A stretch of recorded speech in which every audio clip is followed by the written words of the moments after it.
Hello kids, it's Friday. Fancy a bedtime story? Come closer.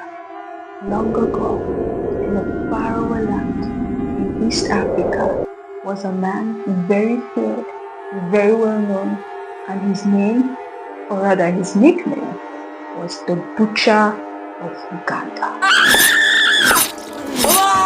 If it was that type of meat he was butchering, I would not be here making this video.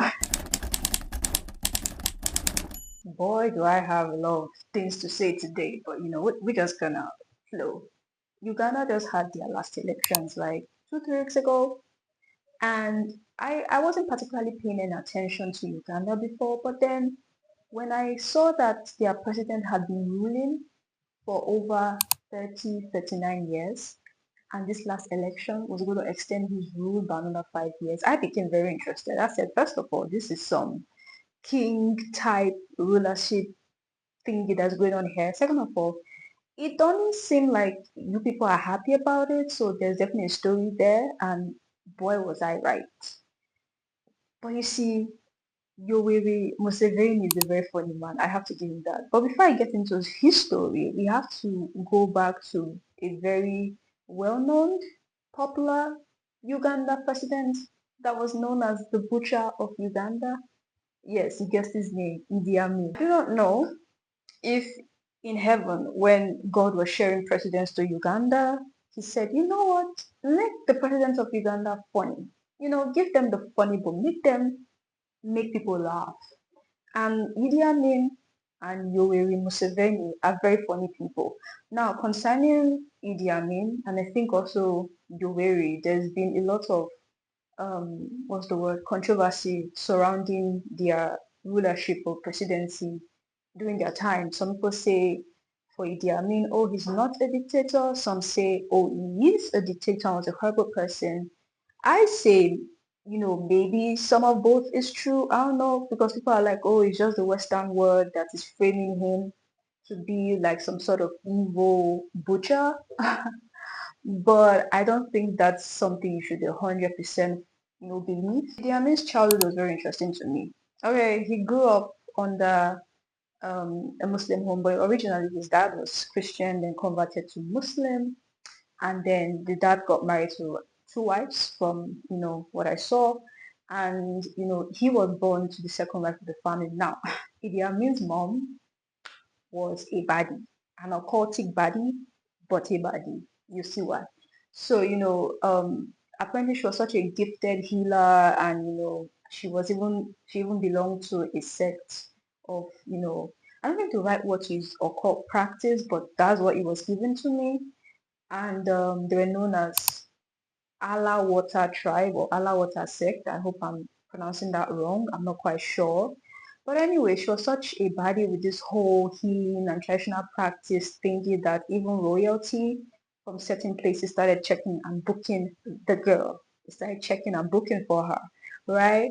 And then because of her small fame here and there, first wife was a little bit salty. She was a little bit like, who do you think you are? I've been here. You're just coming in. Like, why are you trying to act like you rule this house? No, I am the HYBC, whatever Tiffany Poland from Flavor of Love show used to say. That's what I'm trying to repeat here. But anyways, so, things were a bit tense, but then all hell broke loose when Idi Amin's mom got pregnant and gave birth to Idi Amin, right? So she already had kids before this, from what I understand. And the first wife had not had any kids. You can see how that's already a problem. Polygamous homes when one wife does not have a child and the other one has lots of kids. First of all, polygamous home is already a problem. Then one wife doesn't have kids and it's a lot. It's a lot already going on. I don't know how men function in these kind of situations, but good luck to them.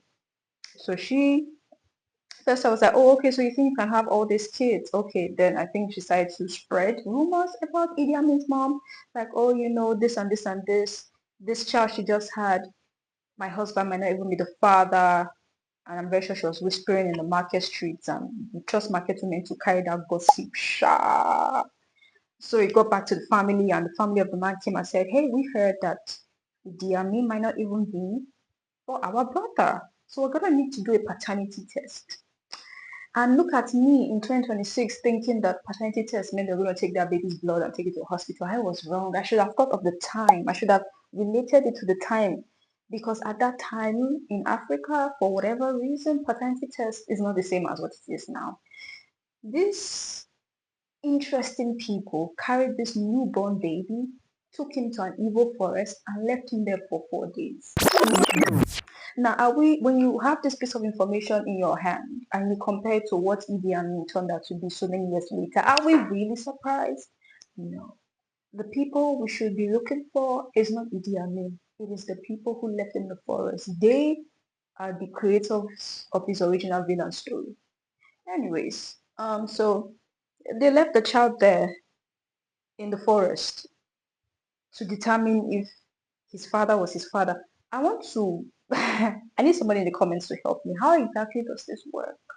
Like, is it that, I don't know, a spirit would come, look at the child, compare the lineage, and then write on the board, oh no, he's the child.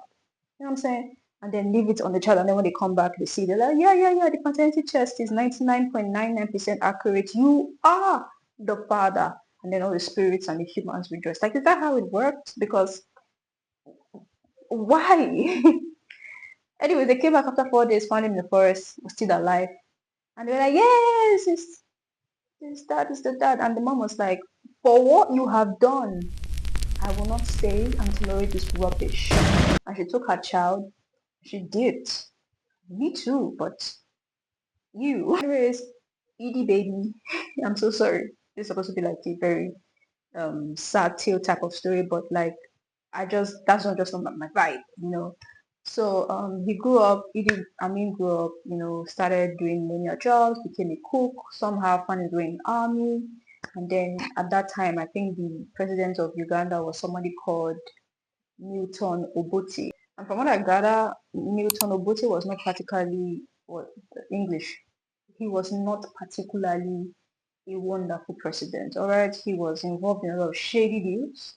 So Idi Amin entered into the army and began to rise in ranks and all of that. And then he rose to the point where he became close to the president, who is Obote, and became the commander of the army, something like that. You know what I'm saying? So, you know, when you are under a leader that is prone to doing evil acts, more likely than not, you're going to be prone to doing evil acts yourself. If a leader does not set a standard of righteousness, you know, lack of corruption, you know, honesty, integrity, all of that. Because I notice even, you know, as a doctor, under leadership. There are leaderships that you come under, even in a hospital, and you can tell that, oh no, this is about integrity. You need to put your work in order, or else you'll be in trouble. You need to, you know, clock in early because you know that the person in charge does not tolerate rubbish. And then there's some leadership that you come under where the top is rotten, and so the thing just travels down the entire body. That is how I view leadership. So the president of Uganda at that time was into, he was the Yao boy, as Nigeria would say. And then Idi Amin came under him and just continued for where he stopped, and I think even surpassed him. Now Idi Amin began to grow in popularity among the ranks. Have you seen that situation where your worker is more popular and more favored, especially in the army more than you? That happens a lot more times than you think. So it was so popular that he began to swell in pride, and then to the extent where he started to do some army escapades without the knowledge of the president. That's how, you know, big he got. And then Newton was like, I bought you. I gave you everything you have. What are you talking about? What are you trying to do? Are you trying to upstage me, the president? That's not gonna do, you know. And so he basically sacked him or demoted him. I'm not quite sure which, but he brought down from his position. And then realizing that, if I leave this man, he might most likely do a coup. And so he planned to arrest him for misappropriating English, misappropriating army funds and supply. I swear I speak English. Anyways, so yeah, he planned to arrest him, and then Edie got word of, oh yeah, they're finna lock you up in jail over some stolen money, and he was like, bet. And that thing that Obote feared was exactly what happened. Idi Amin staged a coup and proclaimed himself superior overseer of Uganda. Now, there are a lot of things that you need to know about Idi Amin baby. He was a very funny man. It was not funny in that time, but right now, as I read through his history, he was funny in a very sick way. Let me explain. So, Idi Amin goes into power. Idi Amin, you see that thing when I was doing that he was like this. Yeah, the thing got to a point where it started to mess with his mind because his following actions did not make any sense to me. So he rose into power. He had a hatred for any form of colonialism, right? He was so irritated at colonialism that he made all the white people living in Uganda at that time carry him up on a stretcher and bow to him, like payback for all the times that Uganda was under, I think it was the Britain Empire that colonized. I'm not quite sure. I'll check. But like he had a lot of resentment towards that, so he just made white people carry him up on a stretcher and then just bow to him and hail him as supreme commander. And it was like, what does that do for you? Like, just to give you like this sick feeling. That was just the beginning of the madness. The second thing was that he had a love for Hitler. That was the indice or the the thing that made me say, all of you that think that the historical recollection of Idi Amin's life was just the Western world trying to make him look bad because Western media has a way of making people that they don't particularly like look bad when they're not really that bad. Yeah, I don't think that's 100% the case with Idi Amin because why are you liking Hitler? He had a dislike for Jews. He did not really like Asians to the point where he expelled all of them out of his country. A lot was going on with Idi baby. Like he became supreme ruler. He would want people to bow to him. There was a lot of human rights abuse during his time. A lot of people died under his rule. Over 300, estimated between 300,000 to 500,000 Ugandans died while he was in power. For a lot of reasons, there were political oppositions. He simply did not trust them. He simply did not like the way they looked. He didn't like the way they whispered. He didn't like the hair on their head. He did not like you. You're getting cooked. And then something else that was a rumor from one of his cabinet members was that he was into some sort of ritualistic slash cannibalistic act where he would eat humans. Some say he boasted of having the human skulls of some of his victims stored in his fridge. Why? What do you need them for? It's giving all those sick, twisted psychopaths on Criminal Minds. I had to stop watching Criminal Minds because I'm like, where are these humans at this point? Because me and you cannot be the same human being. Something is wrong. And this time I don't digress. I don't understand it. Because of the lot of human rights abuse, he had a lot of, poor relations with the international bodies that were supporting him at first. I don't know what's going on. Anyways, I mean, ruled for not a long time, 8 years, but I'm very sure those 8 years were very, very traumatic for a lot of people. His downfall came because of his pride. He wanted to claim a region of Tanzania to become part of Uganda for whatever reason. And the president of and the president of Tanzania at that time said, yeah, hell no. And then brought in his army. They came into Uganda. At first, he put up a fight. He got some aid from certain countries, but they lost at the end of the day. Kampala fell. I hope I'm stating that name correctly. Kampala fell and he had to run. Now, here is where another man of the moment comes in. In that Tanzania army that came to fight in Uganda was our beloved current president, Yoweri Museveni. When the Tanzania, army won the battle, the civil war, I think they were there was a temporal form of government that was established, and I don't know, there was a power struggle that happened for a very long time before um, Yoweri Museveni kind of just took over. Because remember that first president we talked about, Milton Obote? Yeah, he tried to come back doing all this chaos with Tanzania and Uganda and Yoweri and everybody just grabbing for power. But then Yoweri was the person that won after all the struggles that happened in between that. You know what I'm saying? When Yoweri became president, I think his time in the office has some merits. He kind of ended a lot of, ethnic small wars here and there. And for some reason at that time, Uganda's had a very high HIV population. I'm not quite sure why. I don't know if it's because it was a byproduct of war, because when war happens, there's a lot of rapes, there's a lot of strange things that happen. So I think maybe that was like disease spread, maybe ignorance and literacy as well. I didn't look into that too much. But anyways, so he saw what was happening in Uganda, the HIV rates, and he literally embarked on a long time campaign to educate the people about the disease, tell them, hey, you need to, if you're going to be having sex, have a condom. This is what you should do to take care of your health. So he did a lot of things health wise and turned the entire statistics around, and it got under control. He also invested in infrastructure. What is wrong with my English? Infrastructure. He invested in health. He invested in a lot of things, right?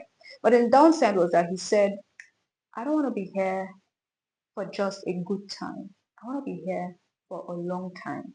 You know what I'm saying? So he took off the age limit for presidency, took off the presidential limit. He could only originally serve 2 terms in the Uganda constitution, but he said, hell no, I want to serve and keep serving for life. You know what I'm saying? But the thing is, Yoweri Museveni, his current age is very much contested. You know what I'm saying? Like, he's been there for a long time. And with this type of control over power, obviously a lot of people are going to end up in jail. Free speech is going to be censored. Anything that does not align with what he believes, which is most likely going to be stopped in 1990 something, his office is not going to consider it. So imagine being born when Yoweri Museveni took power, which was like 40 years ago. Now you are about 40 years old being ruled by a man that is aging very fast. You would want something new, like you want to taste a different type of governance, in line with the times, because the way the older people rule versus the way the younger people rule, very different. So Uganda has obviously taught this, and that is why a man named Bobby Wine, not that kind of wine, but like when I heard his name, the first thing that came to my mind was all these Jamaican dance halls, and I was just.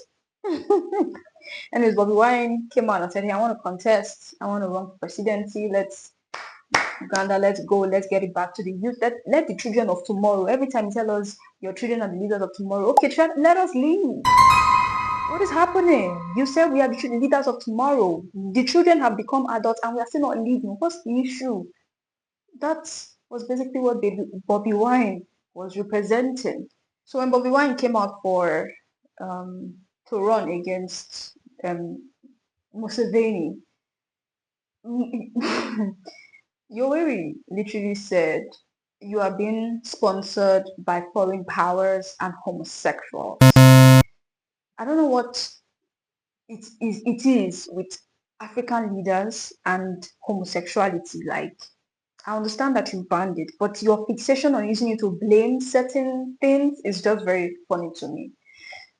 So yeah, he kept accusing Bobby Wine. Maybe it was because of the name. I don't know. Maybe he said Wine might be homosexual because of the way he winds his waist. I'm just talking nonsense. Obviously, because he doesn't want anybody to take the power from him, he basically talks against Bobby Wine. Anyways, before the last election, which just took place about 2 weeks ago, I stumbled on my TikTok to a very funny sight.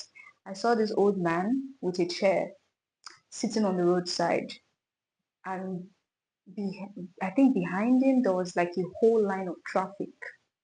People were trying to move, and in my mind I was like, who is this person that is sitting on the road, not allowing people to get to their needed destination?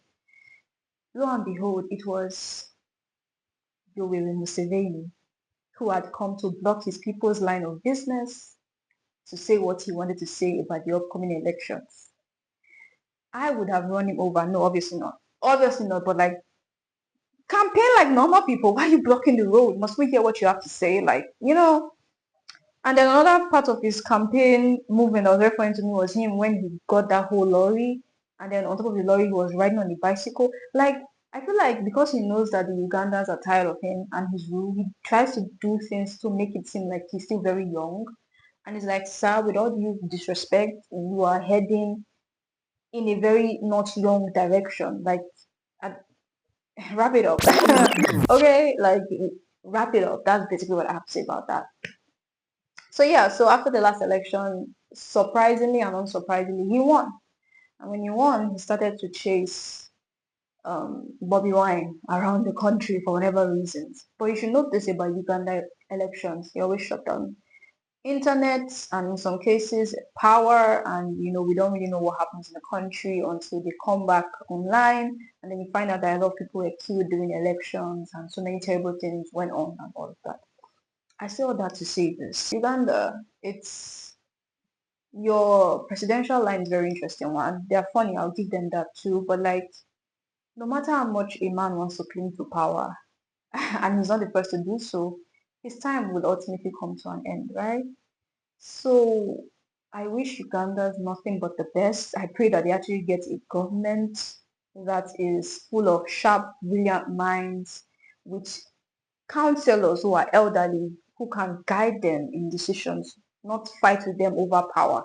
Like at this point, you're supposed to be a counselor, you're supposed to be like an advisor to guide the youth. You're not supposed to be fighting or competing with them for power. And some days I want to get into the minds of these old, rulers, but then I feel like if I do, I would probably slice things from the inside out because I'm like, what is going on here? You know what I'm saying? But anyways, that is it for the story of Uganda and their very interesting presidents and their new 40-year toxic relationship contract that they just renewed.